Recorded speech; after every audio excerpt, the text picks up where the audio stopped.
দেশব্যাপী এই আন্দোলন চলছে এবং সবাই সমর্থন জানিয়েছে জীবাশ্ম জ্বালানির পরিবর্তে আমরা যাতে প্রাকৃতিক জ্বালানি যেগুলো রয়েছে সোলার প্যানেলের মাধ্যমে আমরা আমাদের প্রতিটি ছাদে যদি আমরা রুফটপ সোলার প্যানেল স্থাপন করতে পারি তাহলে আমাদের জ্বালানি সাশ্রয় হবে, আমাদের বৈদেশিক মুদ্রা বেঁচে যাবে। ইতিপূর্বে আমরা সে ধরনের আন্তরিক বা মনোযোগ হতে আমরা দেখি না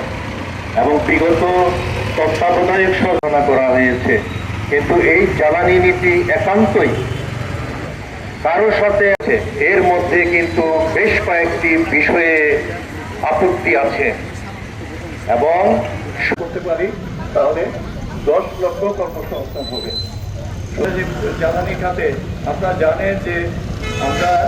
ভারত থেকে আমরা যাতে নবায়নযোগ্য জ্বালানিতে রূপান্তরিত করতে পারি এবং আমাদের যাতে সোলার পেতে পারি। তো আমরা সবাইকে আবেদন জানাচ্ছি, আপনারা যারা বাড়ি নির্মাণ করবেন প্রতিটি ছাদে